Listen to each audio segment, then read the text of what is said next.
안녕하세요. 제 이름은 박명수입니다. 올해 74시죠. 평생을 성실하게 살아왔다고 자부합니다.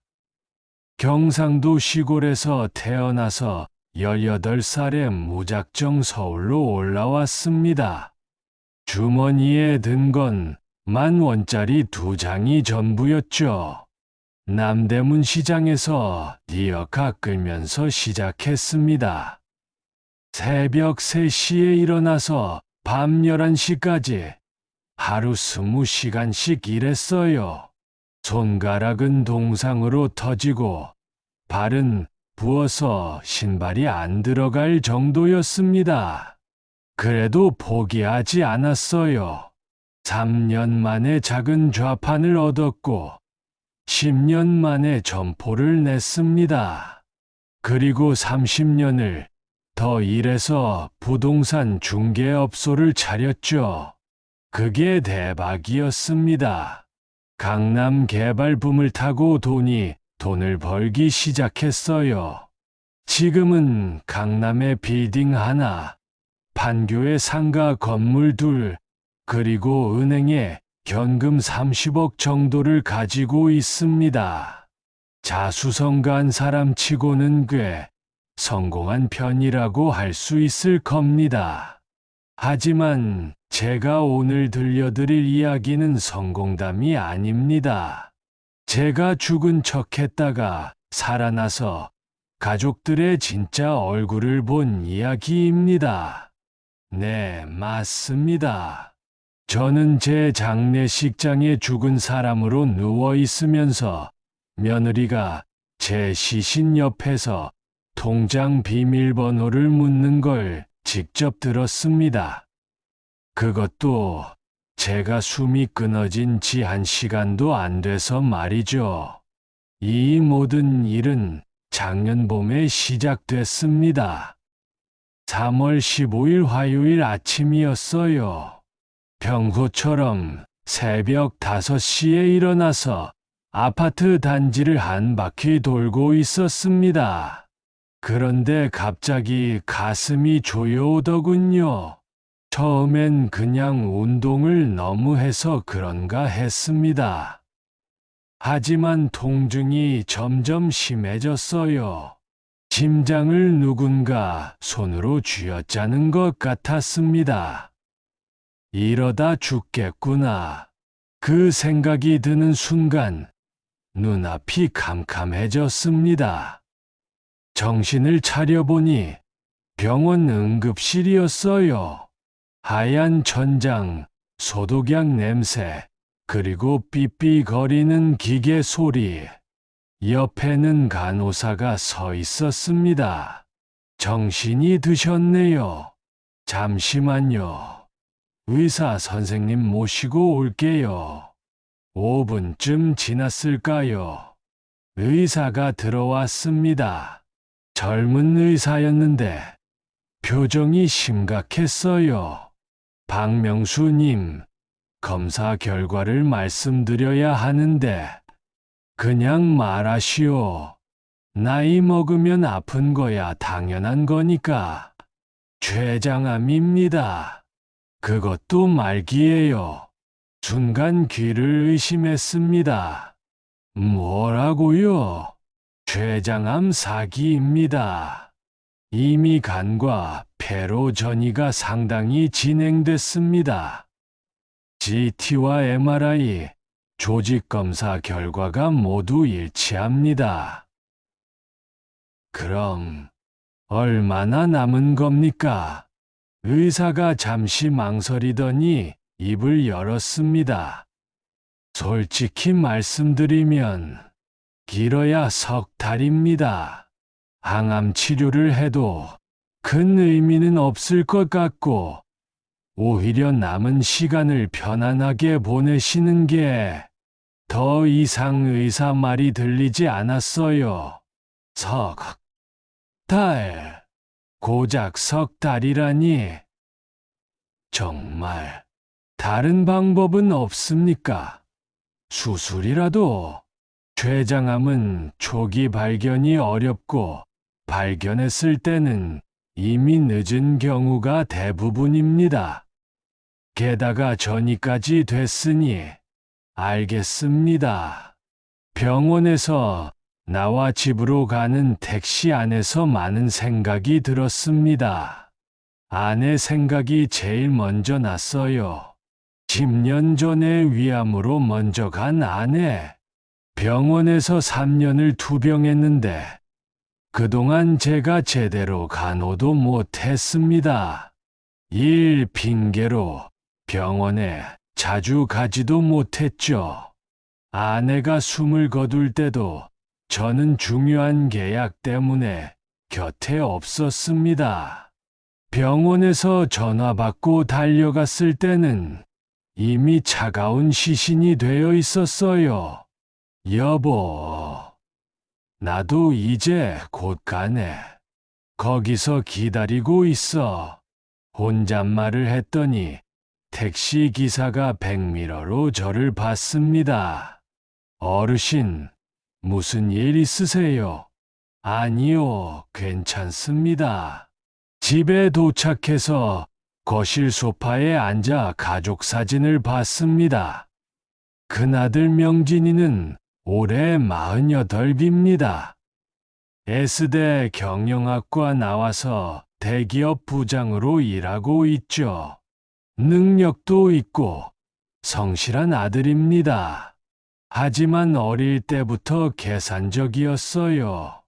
초등학교 때도 용돈 받으면 꼭 장부에 적어놓고 이자까지 계산하는 아이였습니다. 둘째 명호는 46, 의대를 나와서 강남에서 피부과를 운영합니다. 머리가 좋아서 공부는 잘했는데 도박을 좋아하는 게 문제였어요. 대학 때도 화투 치다가 정학당할 뻔했고 지금도 주식에 빠져 있다는 소문을 들었습니다. 막내 명희는 43, 약대 나와서 약사하고 있습니다. 겉으로는 착한 딸이지만 속은 다른 아이였어요. 고등학교 때 제 도장 몰래 파서 학원비 빼간 적도 있었죠. 그때는 공부하겠다는 딸이 불쌍해서 모른 척했지만 알고 보니 그 돈으로 명품백을 샀더군요. 손주는 6명입니다. 큰아들 자식 2, 둘째 자식 2, 막내 자식 2. 다들 좋은 학교 다니고 부족한 거 없이 자랐죠. 하지만 할아버지인 저와는 그다지 가깝지 않았습니다. 명절 때나 겨우 얼굴 보는 정도였으니까요. 그날 저녁 7시에 가족들을 모두 집으로 불렀습니다. 급하게 불러서 미안하다. 다들 올 수 있니? 아버지, 무슨 일 있으세요? 목소리가 안 좋은데. 큰아들 명진이가 걱정스러운 듯 물었습니다. 집에 와서 얘기하자. 1시간쯤 지나니 다들 도착했습니다. 큰아들 부부, 둘째 부부, 막내 부부까지 6명이 거실에 모였죠. 커피라도 타드릴까요, 아버님? 큰며느리 정희가 물었습니다. 올해 45인 정희는 대학 교수입니다. 경제학 박사의 똑똑한 여자죠.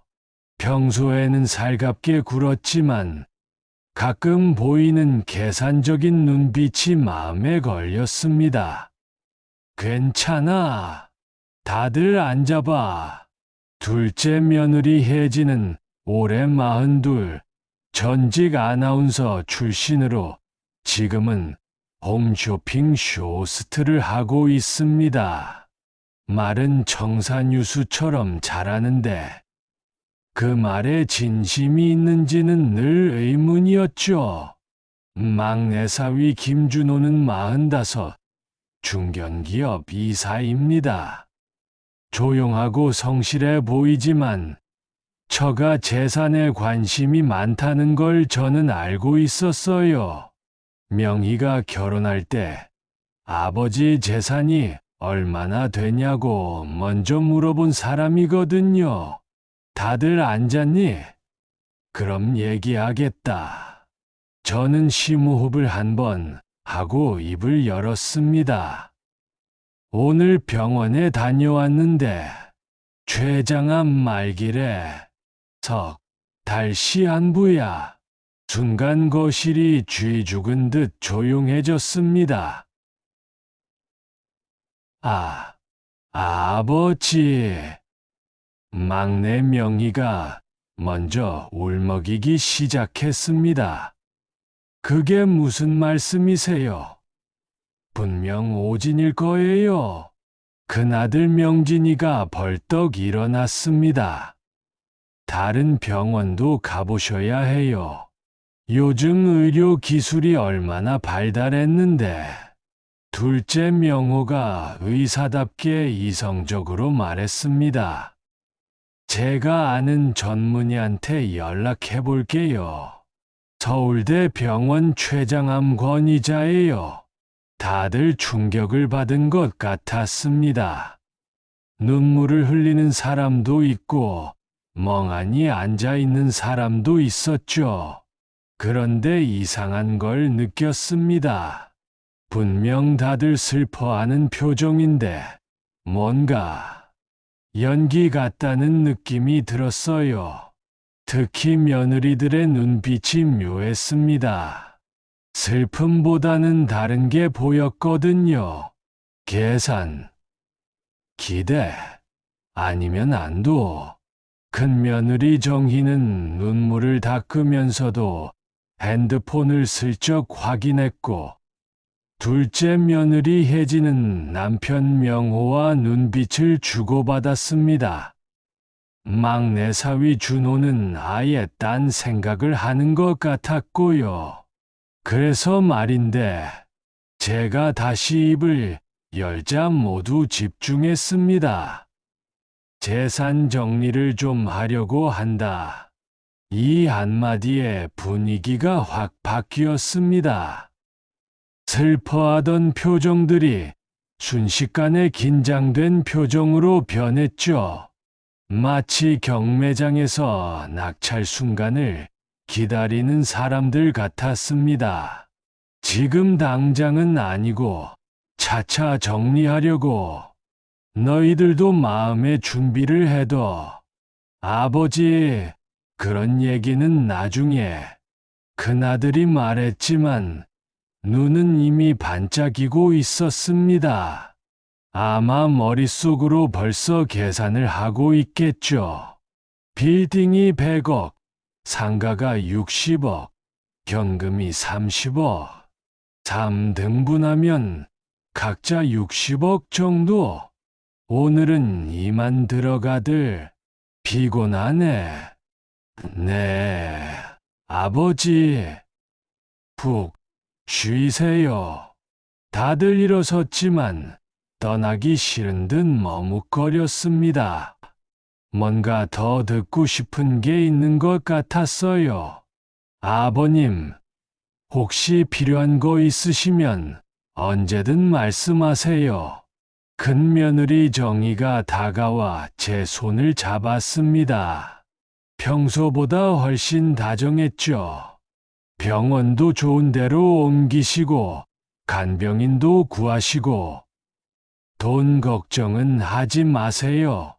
돈 걱정을 하지 말라니. 제가 돈이 없어 보이나요? 가족들이 떠난 후 저는 잠을 이룰 수 없었습니다. 자식들의 그 묘한 눈빛이 계속 떠올랐거든요. 정말 저를 사랑하는 걸까? 아니면 제 재산을 사랑하는 걸까? 문득 이런 생각이 들었습니다. 내가 죽으면 진짜 슬퍼할까? 아니면 재산 받아서 기뻐할까? 호기심이 생겼습니다. 아니, 확인하고 싶었어요.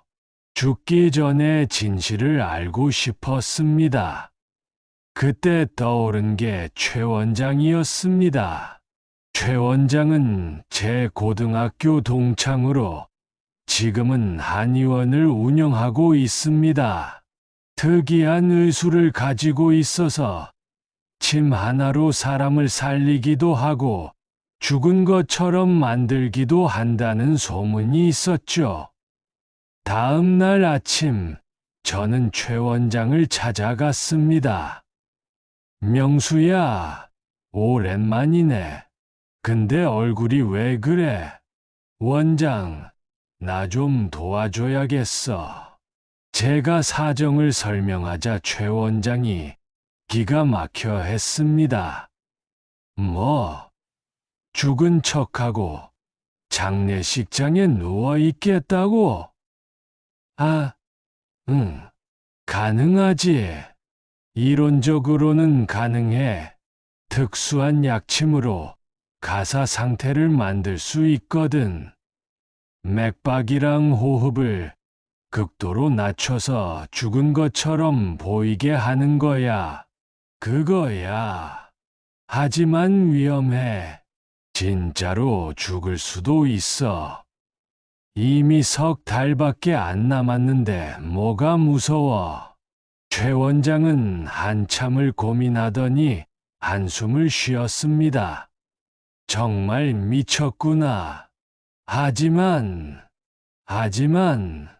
재밌을 것 같기도 하고, 너희 자식들 평소에 봤는데, 확실히 좀, 그렇지. 너도 느꼈구나. 결국 최 원장이 도와주기로 했습니다. 대신 조건이 있어. 내가 옆에서 계속 지켜봐야 해. 혹시 진짜 위험해지면 바로 깨워야 하니까. 좋아. 그럼 너도 의사 역할 해줘. 다음으로 찾아간 사람은 김 사장이었습니다. 김 사장은 대한장례식장을 운영하는 제 사업 파트너입니다. 부동산 거래하면서 친해진 사이인데 입이 무겁고 신뢰할 수 있는 사람이죠. 김 사장, 부탁이 있네. 뭔데요? 박 사장님, 내가 죽으면 자네가 장례를 맡아줬으면 해. 갑자기 무슨 소리예요? 그리고 혹시 안치실이랑 빈소에 카메라 설치할 수 있나? 카메라요? 왜요? 내 마지막 모습을 영원히 간직하고 싶어서. 자식들이 나를 어떻게 보내는지 보고 싶기도 하고. 김 사장은 이상하게 생각하면서도 들어주겠다고 했습니다. CCTV는 원래 있으니까 그걸 녹화해드리면 되고, 음성 녹음기는 따로 설치해드릴게요. 고맙네.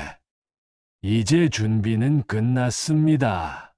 일주일 후인 3월 25일, 드디어 계획을 실행에 옮기기로 했습니다. 그 전에 재산 목록을 정리했어요.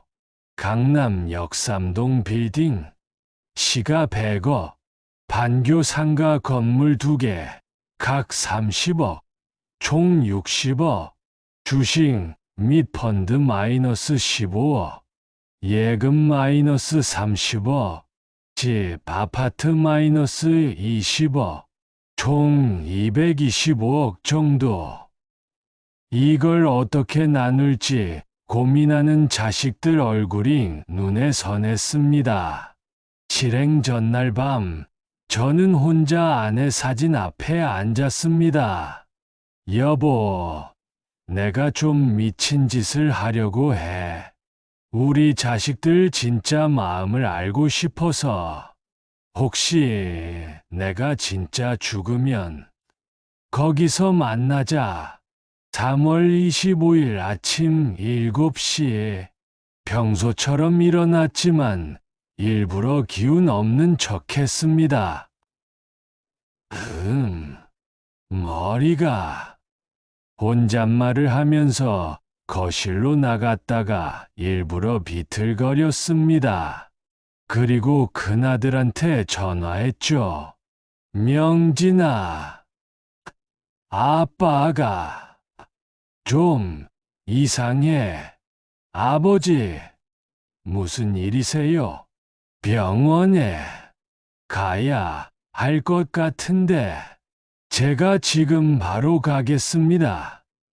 움직이지 마세요. 20분 후 명진이가 헐레벌떡 도착했습니다. 아버지, 괜찮으세요? 아, 응. 가슴이 답답하고 숨이. 명진이가 저를 부축해서 차에 태웠습니다. 병원으로 가는 동안 계속 전화를 했어요. 엄마, 아버지가 쓰러지셨어. 지금 병원 가는 중이야. 동생들한테도 연락해. 응급실에 도착하자 최 원장이 기다리고 있었습니다. 미리 짜둔 각본대로였죠. 환자분 상태가 매우 위험합니다. 췌장암이 급속도로 악화되고 있어요. 가족들 모두 오시는 게. 네.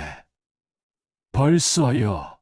명진이가 당황했습니다. 1시간도 안 돼서 가족들이 모두 모였어요. 며느리, 사위, 손주들까지 다 왔습니다. 아버지, 할아버지. 다들 제 손을 잡고 울부짖었습니다. 얘들아, 미안하다. 사랑한다. 저는 힘겹게 말했습니다. 그리고 최 원장이 미리 준비한 약을 입에 넣었죠. 쓴맛이 났지만 삼켰습니다. 서서히 몸이 나른해지기 시작했어요. 팔다리에 힘이 빠지고 눈꺼풀이 무거워졌습니다. 아버지, 정신 차리세요. 자식들의 목소리가 점점 멀어졌습니다. 그리고 완전한 어둠이 찾아왔죠. 하지만 전 죽은 게 아니었습니다. 의식은 있었어요. 단지 몸을 움직일 수 없을 뿐이었습니다. 눈도 뜰 수 없고 말도 할 수 없었지만 소리는 다 들렸어요. 사망 확인했습니다. 오후 2시 35분. 최 원장의 목소리가 들렸습니다. 아이고, 아버님. 울음소리가 터져 나왔습니다. 하지만 뭔가 이상했어요. 너무 일제히, 너무 크게 우는 것 같았거든요. 제 몸이 침대에서 다른 곳으로 옮겨졌습니다. 영안실이겠죠. 차가운 곳이었어요. 그리고 누군가 제 몸을 씻기기 시작했습니다. 염하는 거였죠. 이분 참 좋은 몸 하셨네. 그러게. 나이에 비해 건강해 보여. 염하는 사람들의 대화가 들렸습니다. 수의를 입히는 과정은 고통스러웠어요.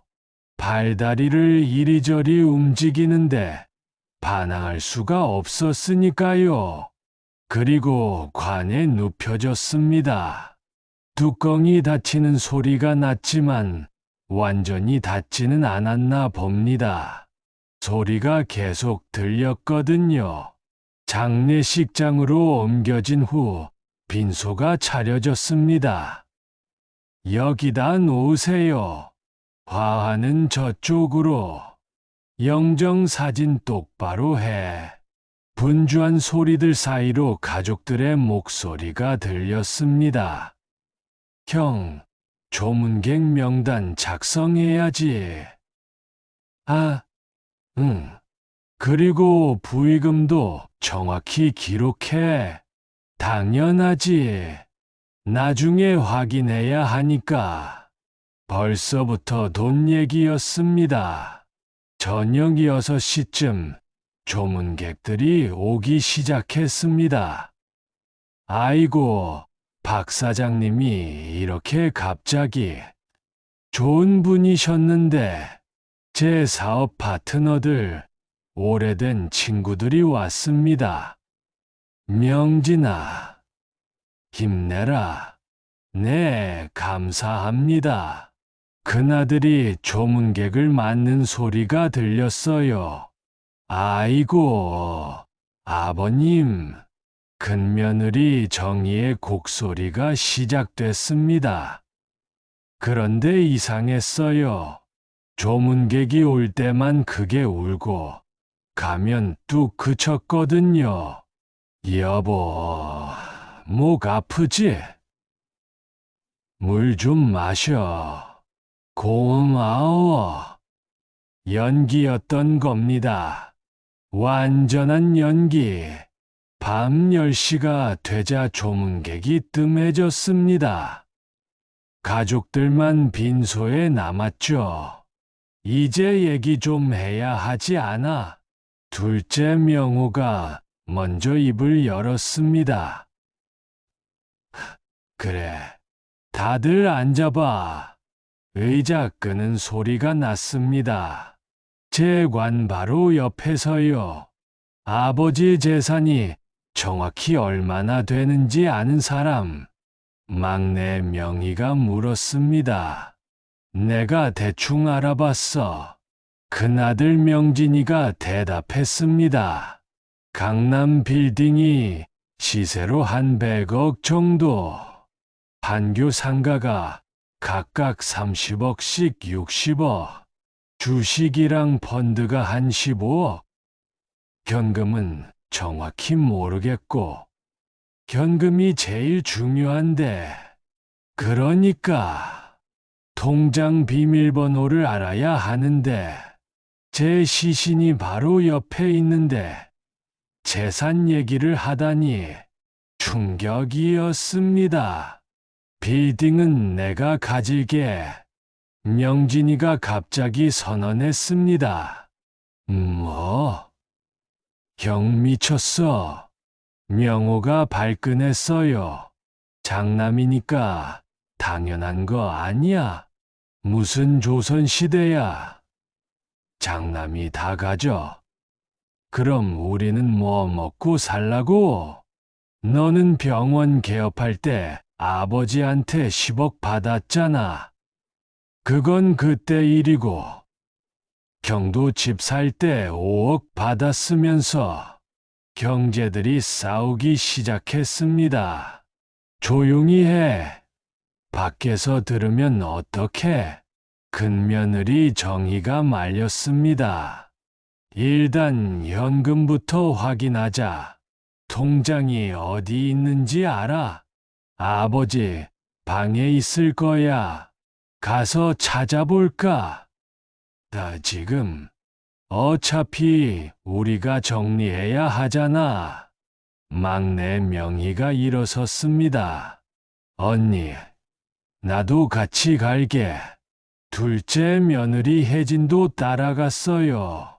30분쯤 지나서 돌아왔습니다. 찾았어. 통장은 찾았는데 비밀번호를 모르겠어. 아버지가 어디 적어놓지 않았을까? 다 뒤져봤는데 없어. 그때 정희가 무언가 생각난 듯 말했습니다. 혹시 아버님한테 직접 물어볼까? 뭐? 돌아가신 분한테? 아니, 그러니까 가끔 돌아가신 분들이 마지막에 무언가 신호를 주는 경우가 있다던데. 미신 같은 소리 하지 마. 그래도 해볼 건 해보자. 정희가 재관 쪽으로 다가오는 발소리가 들렸습니다. 관 뚜껑을 여는 소리가 났어요. 아버님, 정희의 목소리가 바로 위에서 들렸습니다. 편히 쉬세요. 그런데 잠시 망설이는 듯 하더니 혹시 통장 비밀번호가 뭐였죠? 가족들이 생활비가 필요한데 믿을 수 없었습니다. 죽은 사람한테 통장 비밀번호를 묻다니. 언니, 뭐해? 그냥 해보는 거야. 혹시 모르잖아. 정희의 손이 제 얼굴에 닿았습니다. 차가운 손이었어요. 아버님, 우리 믿으시죠? 아버님 재산 잘 관리할게요. 그러니까 비밀번호라도. 소름이 끼쳤습니다. 이게 사람이 할 짓입니까? 그만해, 형수. 무섭잖아. 뭐가 무서워? 아버님인데. 정희가 제 주머니를 뒤지기 시작했습니다. 혹시 메모라도 있을까봐. 형수, 뭐, 우리가 상속받을 재산인데 확인도 못해. 결국 제 주머니를 다 뒤졌지만 아무것도 없었죠. 당연히 없지. 제가 왜 주머니에 비밀번호를 넣어 다니겠습니까? 관뚜껑이 다시 닫혔습니다. 일단 내일 은행 가서 물어보자. 사망증명서 있으면 가족이 확인할 수 있을 거야. 그래. 그리고 집도 뒤져봐야지. 아버지가 어딘가에 금고도 있을 거야. 맞아. 현금이나 금괴 같은 거 숨겨놨을 수도 있어. 그들의 대화는 새벽 2시까지 계속됐습니다. 상속세는 어떻게 하지? 최대한 줄여야지. 방법이 있을 거야. 변호사 아는 사람 있어. 내가 아는 세무사가 있는데 상속세 전문이래. 좋아. 내일 연락해봐.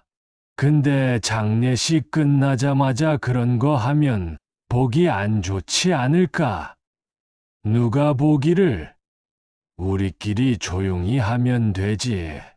새벽 3시가 되자 당직을 정했습니다. 오늘은 내가 있을게.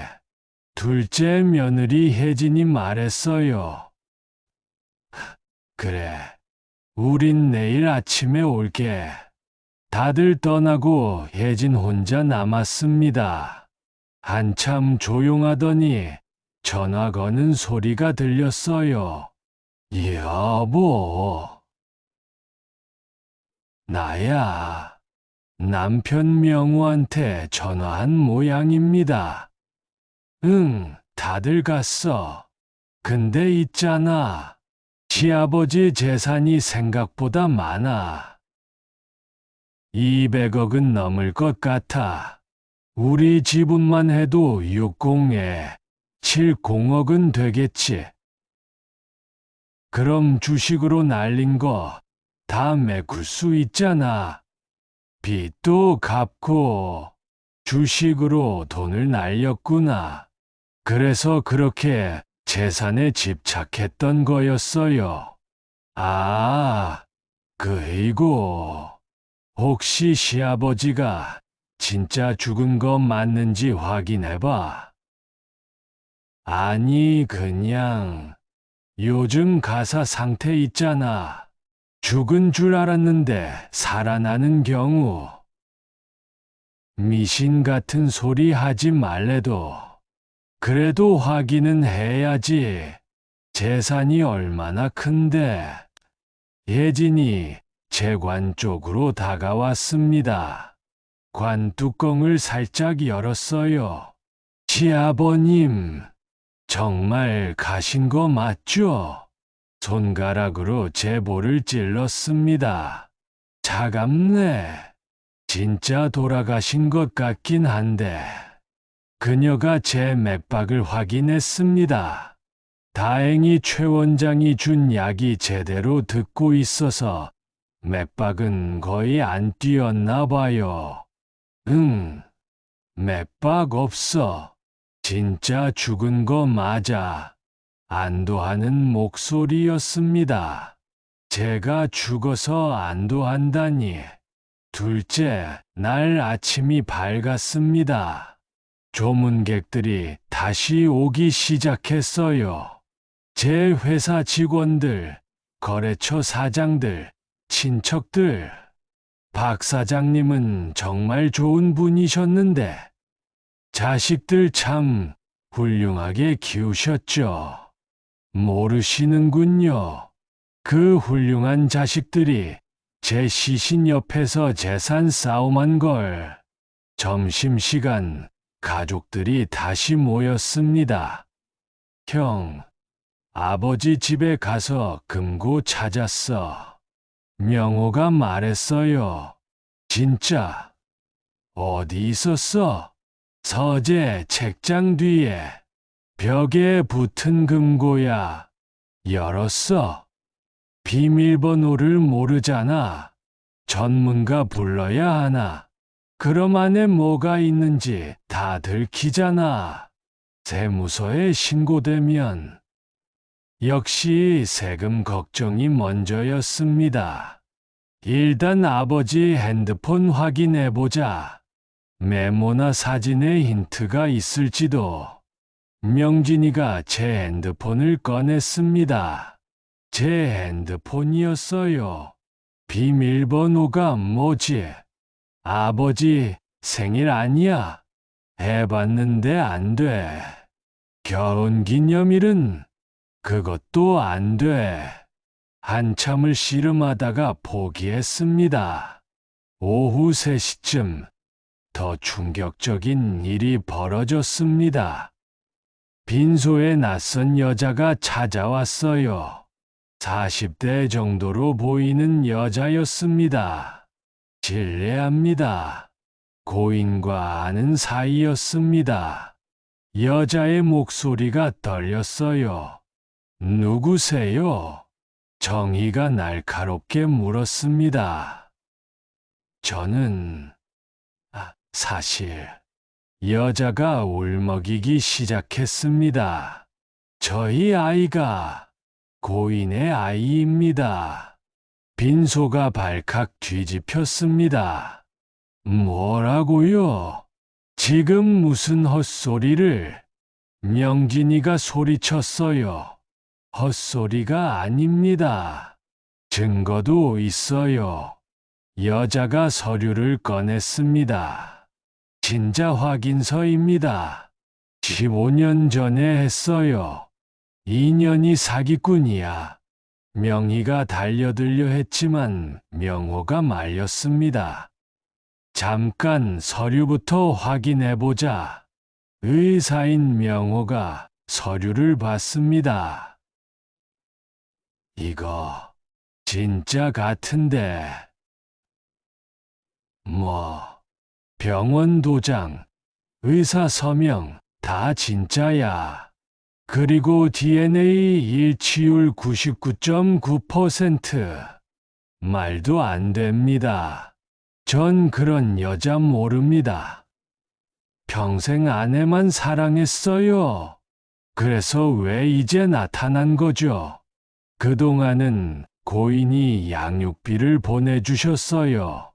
한 달에 500만 원씩. 증거 있어요. 통장 거래 내역이 있습니다. 여자가 또 서류를 꺼냈어요. 가짜였습니다. 전 양육비 같은 거 보낸 적 없어요. 이제 아이가 대학생이 되어서 아버지 재산에 대한 정당한 권리를 주장하러 왔습니다. 권리? 무슨 권리? 법적 상속권이 있습니다. 혼외자도 상속인이죠. 인연이 진짜. 당장 나가. 가족들이 여자를 쫓아내려 했습니다. 나가지 않겠습니다. 전 정당한 권리를 주장하는 겁니다. 경찰 부를 거야. 부르세요. 전 잘못한 거 없으니까. 실랑이가 벌어졌습니다. 조문객들이 다 쳐다봤어요. 일단 밖에서 얘기하시죠. 김 사장이 나서서 중재했습니다. 여자를 데리고 상담실로 갔습니다. 가족들도 따라갔죠. 30분 후 그들이 돌아왔습니다. 표정이 어두웠어요. 어떻게 됐어? 일단 돌려보냈어. 하지만 유전자 검사 다시 하자고 해. 안 하면 법적으로 대응하겠대. 미친. 아버지 시신으로 검사하면 일주일은 걸릴 거야. 그동안 장례를. 안 돼. 49제는 치러야지. 또 싸움이 시작됐습니다. 그날 밤 더 충격적인 대화를 들었습니다. 근데 저 여자 말이 진짜면 진짜일 리 없어. 그래도 만약에 그럼 재산 4분의 1을 전현한테 줘야 해. 말도 안 돼. 50억을 그냥 준다고? 차라리 저 여자를. 형, 무슨 생각하는 거야? 아니, 그냥 말이 그렇다고. 소름이 끼쳤습니다. 설마 그런 생각까지 하는 건 아니겠죠? 셋째 날 아침, 드디어 발인이었습니다. 이제 아버님 보내드릴 시간입니다. 김 사장이 말했어요. 관 뚜껑을 열었습니다. 마지막 인사 시간이었죠. 아버지, 편히 쉬세요. 자식들이 한 명씩 인사했습니다. 그런데 그때 명호가 제 얼굴을 자세히 들여다봤어요. 잠깐, 형. 아버지 얼굴이. 왜? 좀 이상한데. 죽은 지 3일 됐는데 너무 멀쩡하지 않아? 심장이 멎을 뻔했습니다. 아니, 이미 거의 멎은 상태였지만. 무슨 소리야? 얼굴에 혈색이 있는 것 같은데. 명호가 제 손목을 잡았습니다. 맥박 확인해 볼게. 손가락이 제 손목을 눌렀어요. 1초, 2초, 3초. 응, 맥박 없어. 내가 너무 예민했나 봐. 휴, 다행이었습니다. 근데 형수, 뭐해? 정희가 제 주머니를 또 뒤지고 있었어요. 혹시 뭐 있을까 해서. 형수, 그만해. 불경해. 뭐가 불경해? 우리가 상속받을 재산 확인하는 건데. 그래도 시신 앞에서. 됐어. 아무것도 없네. 관 뚜껑이 닫혔습니다. 이제 화장장으로 가는 일만 남았어요. 운구차에 실렸습니다. 가족들은 따로 차를 타고 뒤따라왔죠. 화장장까지 1시간. 그 1시간이 정말 길었습니다. 이제 정말 끝이구나. 화장로에 들어가면 무서웠습니다. 진짜로 죽는 거니까요. 화장장에 도착했습니다. 관이 화장로 앞으로 옮겨졌어요. 마지막 인사하시겠습니까? 직원이 물었습니다. 아니요. 이미 했으니까 바로 진행해 주세요. 명진이가 말했어요. 빨리 끝내고 싶은 모양이었죠. 화장로 문이 열렸습니다. 관이 컨베이어 벨트 위에 올려졌어요. 이제 정말 끝이다. 바로 그때였습니다. 잠깐. 누군가 소리쳤어요. 김 사장이었습니다. 뭔가 서류에 문제가 있네요. 잠시 확인 좀. 지금요. 다 왔는데. 죄송합니다. 5분이면 됩니다. 관이 다시 밖으로 나왔습니다. 김 사장이 저를 다른 방으로 옮겼어요. 가족들은 밖에서 기다렸죠. 문이 닫히자 최 원장이 들어왔습니다. 명수야, 일어나. 최 원장이 해독제를 주사했어요. 서서히 몸에 감각이 돌아왔습니다.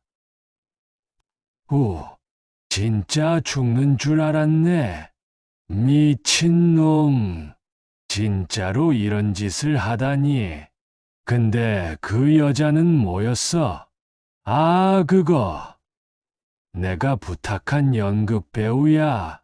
더 리얼하게 만들려고. 그것도 연기였어. 그래야 자식들 본색이 더 나오지. 기가 막혔습니다. 근데 정말 효과적이었어요. 자, 이제 마지막 장면이야. 다시 누워. 저는 다시 관에 누웠습니다. 이번엔 죽은 척이 아니라 살아나는 척이야. 알았어. 관이 다시 화장로 앞으로 옮겨졌습니다. 이제 진행하겠습니다. 직원이 마지막 확인차 관 뚜껑을 살짝 열었어요. 바로 그때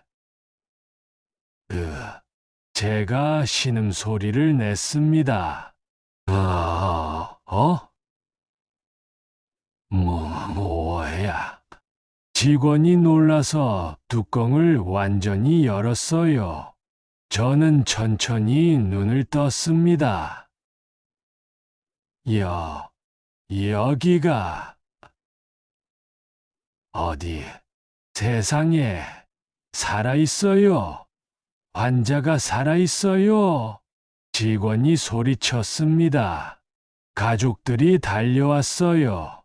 뭐라고? 아버지.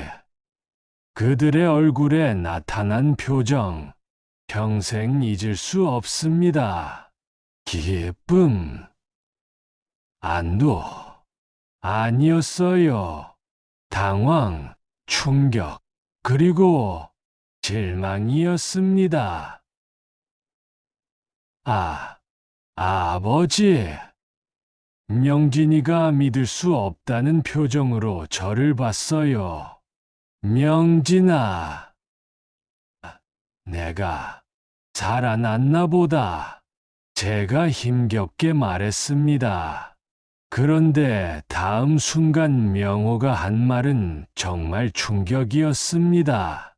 젠장, 이미 은행에 사망신고했는데 은행 걱정이 먼저였던 겁니다. 정희는 아예 한숨을 쉬었어요. 이제 어떻게 하지? 예지는 남편을 노려봤고요. 당신이 의사면서 제대로 확인 안 했어. 명희는 울지도 웃지도 못하는 표정이었습니다. 아버지, 정말 살아계신 거예요? 구급차가 왔습니다. 저는 병원으로 옮겨졌어요. 병실에서 눈을 떴습니다. 아니, 뜬 척했죠. 기적입니다. 완전히 죽었다가 살아나셨어요. 의사들이 놀랐습니다. 물론 최 원장만 진실을 알고 있었지만 가족들이 병실로 왔습니다. 억지로 기뻐하는 표정을 지었지만 눈은 웃지 않았어요. 아버지, 정말 다행이에요. 그래. 너희들 얼굴 다시 보니 좋구나. 그런데 아버지, 정희가 조심스럽게 물었어요. 혹시 뭐 기억나는 거 있으세요? 무슨 기억? 그러니까 돌아가셨을 때 우리가 한 말이나 왜 그런 걸 묻는지 알았어요.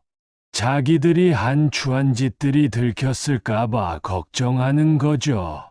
아니, 아무것도 기억 안 나.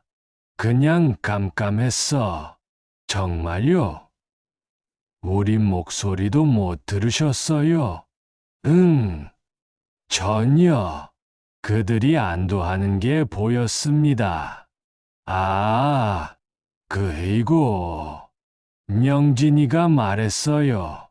그 여자 있잖아요. 아이 데리고 온 여자. 무슨 여자?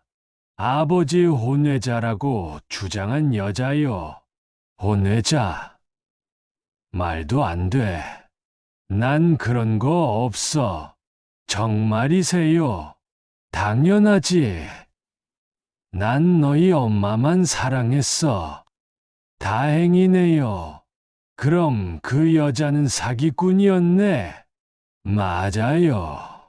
사기꾼이었죠.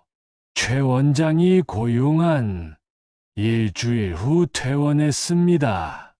그동안 자식들은 처음 이틀만 병문안 왔어요.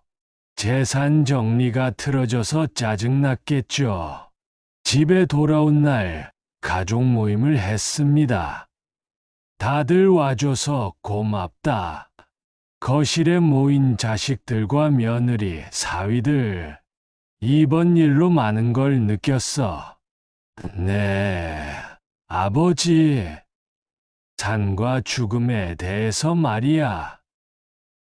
그래서 결정했어. 모두 긴장했습니다. 재산을 모두 기부하기로. 폭탄선언이었죠.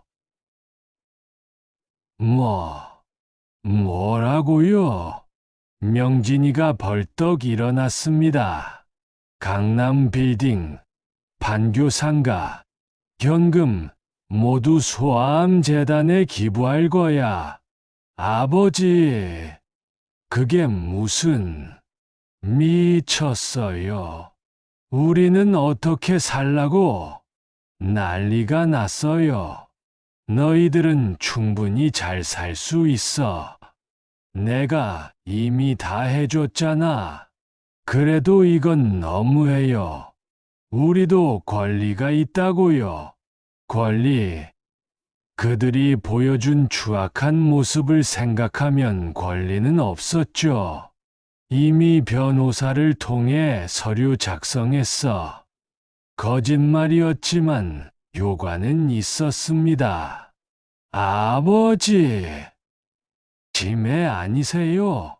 정의가 본색을 드러냈습니다.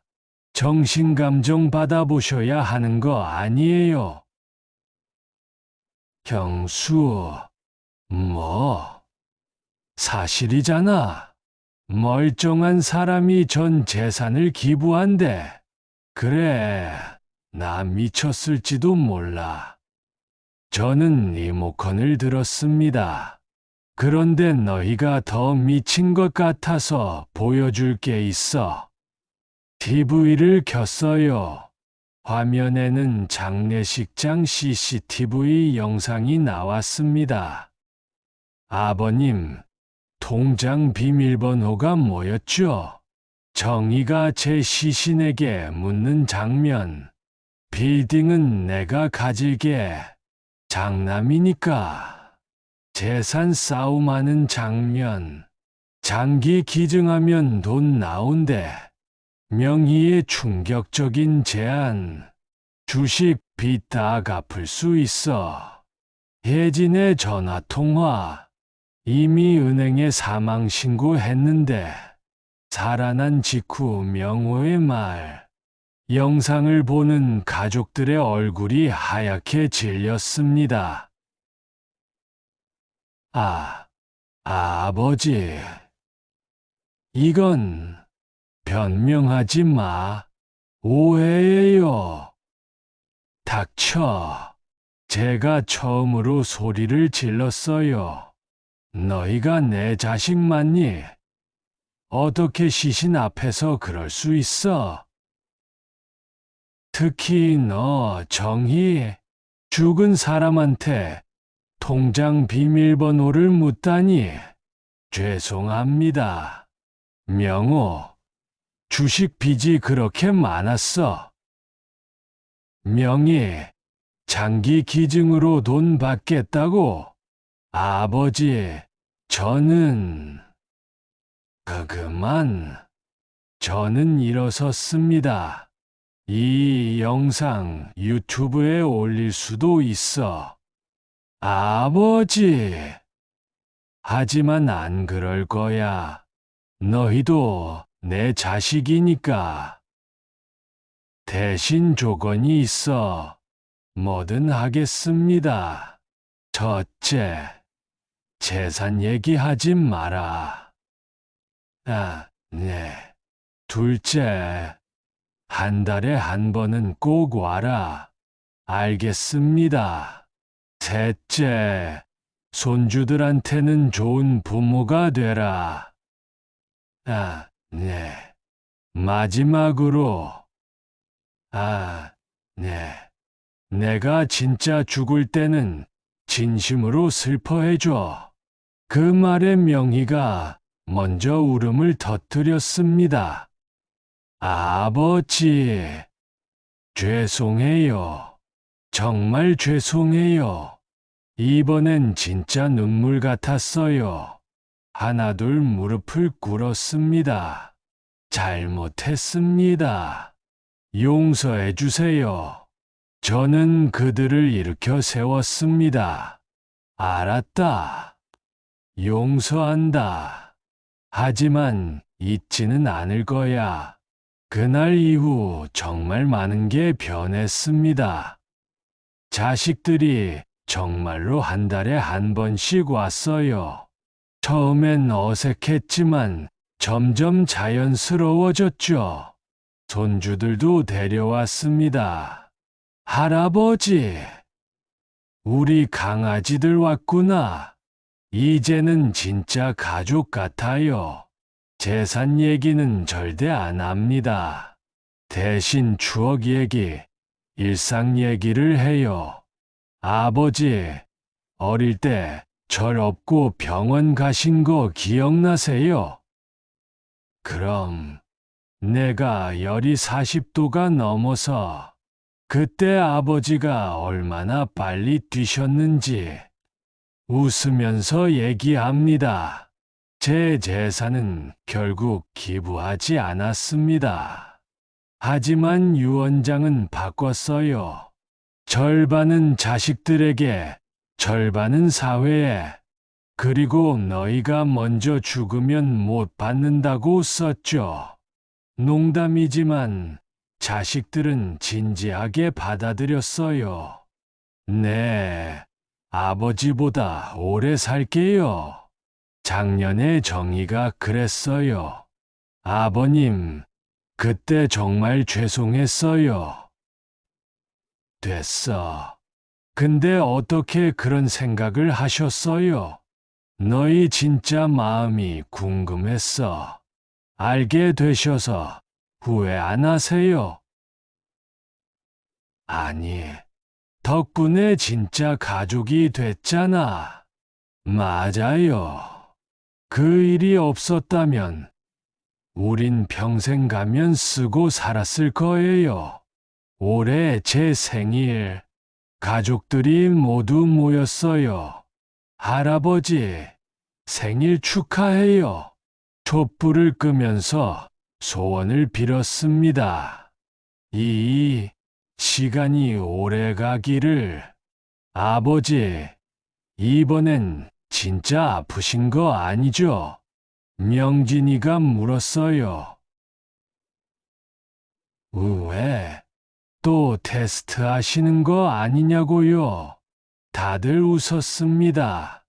이번엔 진짜야. 췌장암 말기. 순간 조용해졌어요.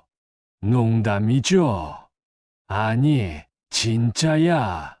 사실은 거짓말이었습니다. 췌장암은 오진이었어요. 제가 최 원장한테 부탁해서 꾸민 거였죠.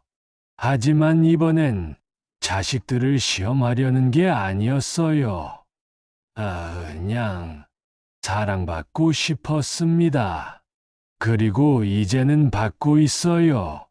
매주 병원 갈 때마다 사실 그냥 최 원장 한의원 자식들이 교대로 모십니다. 아버지, 오늘은 제가 모실게요. 아니야, 내 차례야. 서로 모시겠다고 다투는 자식들이 귀엽습니다. 어제는 명호가 왔어요. 아버지, 주식 다 정리했어요. 그래. 네. 이제 투자 안 해요. 잘했어. 아버지 보고 배웠죠. 돈이 전부가 아니라는 걸. 막내 명희도 변했어요. 아버지, 저 봉사활동 시작했어요. 그래. 호스피스 병원에서요. 좋은 일이네. 아버지 생각하면서 해요. 정희는 장사를 시작했어요. 아버님, 제 가게 오세요. 무슨 가게? 반찬 가게요. 아버님 좋아하시는 장아찌도 팔아요. 잘 됐네. 가족이 이렇게 변할 수 있다니. 기적 같아요. 사실 저도 많이 배웠습니다. 평생 일만 하고 살았죠. 가족은 뒷전이었어요. 자식들이 돈만 밝히게 된 것도 제 탓입니다. 사랑 대신 돈을 줬으니까요. 하지만 이제는 다릅니다. 매주 손주들과 놉니다. 할아버지, 또 죽은 척 보여주세요. 그건 비밀이야. 에이, 이 녀석들은 제 재산이 얼마인지 모릅니다. 그냥 할아버지가 좋대요. 그거면 충분합니다. 지난주 제주도 여행 갔어요. 가족 모두와 아버지 사진, 다 같이 찍은 사진. 모두 진심으로 웃고 있어요. 호텔에서 명진이가 왔어요. 아버지, 그때 정말 죄송했어요. 그만해. 아니요. 꼭 가고 싶었어요. 아버지가 정말 돌아가실 뻔했을 때, 전 돈만 생각했어요. 이제 알아요. 아버지를 잃는 게 얼마나 무서운 일인지. 알면 됐어. 아버지, 오래오래 사세요. 알았어. 100살까지 살게. 그런데 말이죠. 사실 저도 두려웠어요. 자식들의 진짜 마음을 보는 게. 하지만 봤기 때문에 바뀔 수 있었어요. 진실은 아프지만 필요해요. 혹시 지금 가족과 갈등이 있으신 분들, 특히 재산 문제로 싸우는 분들, 한번 생각해 보세요. 그 사람이 내일 죽는다면, 그래도 돈이 중요할까요? 죽은 척까지는 안 해도 돼요. 그냥 솔직하게 얘기해 보세요. 사랑한다고, 미안하다고, 고맙다고. 그 한마디가 모든 걸 바꿉니다. 저처럼 장례식장에서 일어날 필요는 없어요. 지금 일어나서 전화하세요. 보고 싶다고. 그이고. 제가 진짜 죽을 때는 확인 꼭 하고 화장해 주세요. 2번 죽기는 싫거든요. 농담입니다. 마지막으로, 돈 많이 버세요. 하지만 그보다 더 많이 사랑하세요. 재산은 남겨도 되지만 후회는 남기지 마세요. 제 이야기가 도움이 됐으면 좋겠습니다. 감사합니다. 정말 긴 이야기 들어주셔서 감사합니다. 오늘 이야기가 마음에 드셨다면, 그리고 앞으로도 제가 들려드릴 특별한 사연들이 궁금하시다면, 구독 버튼과 좋아요 버튼을 꾹 눌러주세요. 여러분의 작은 관심이 저에게는 큰 힘이 됩니다. 다음에는 더욱 놀라운 실화로 찾아뵙겠습니다. 오늘도 가족과 함께 행복한 시간 보내시길 바랍니다. 감사합니다.